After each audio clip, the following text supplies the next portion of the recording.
I'm here in front of the Peranakan Museum, and it's a small museum. It's got 3 floors, but it's still quite small. It's a beautiful museum. I'll tell you a couple of my takeaways. The first one is just the word Peranakan. And I knew before I came here, the Malay or Bahasa word for children was anak-anak. So anak means kid, so Peranakan actually just means I'm a child of. So if you're Peranakan, what you're saying is I'm actually from, my parents are immigrants, essentially. So the word itself, based on a panel that I saw, just means that you're a child of an immigrant. And so it doesn't technically mean that you're Chinese Malay or Chinese Malacca. It just means that you're a child of an immigrant, which means that you can have a Indian Peranakan, you can have a Malacca Chiti Malacca Peranakan, you can have a Yemeni, Chinese combo, and so on and so forth. That's how broad the term is. And in fact, the most interesting part of the museum would be just the oral histories, just people explaining what it means to them to be Peranakan. And so that's the first thing that I picked up is Peranakan is much more encompassing than merely a someone who is of mixed Chinese Malacca or mixed Chinese Indonesian descent, who now happens to be in Singapore. That's number one.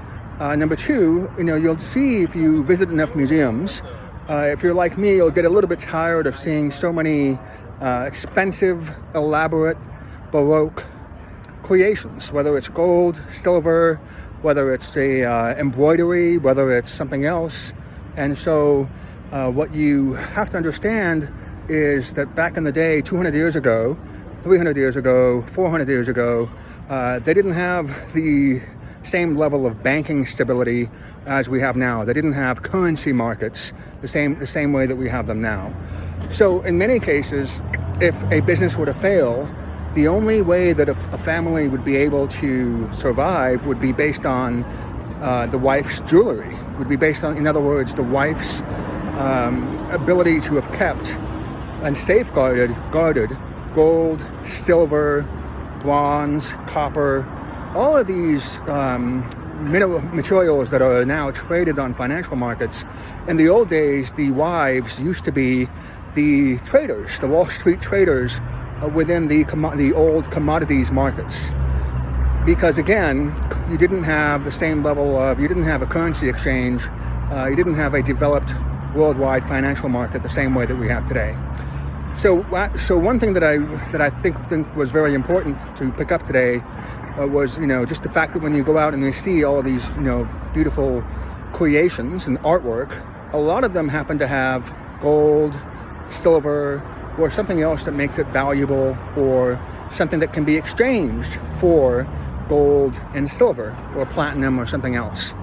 And so that explains the other artwork. So if somebody may have a lot of gold, or may have a gold ring, and they may just really like a piece of artwork or a purse that maybe has no gold, that has nothing that can be classified as a commodity, but that's beautiful enough to be exchanged for one.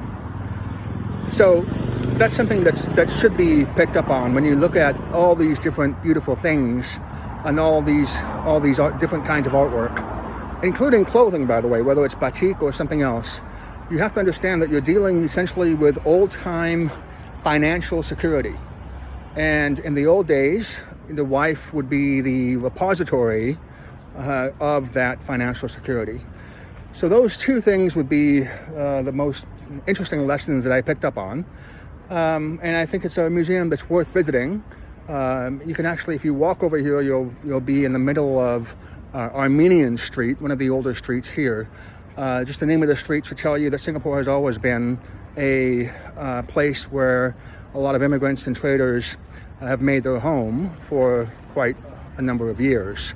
That's the other reason that Singapore has been so successful in balancing China and the United States.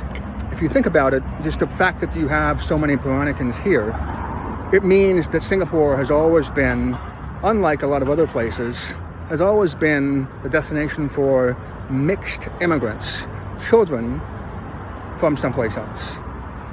And so it obviously explains at least part of its success.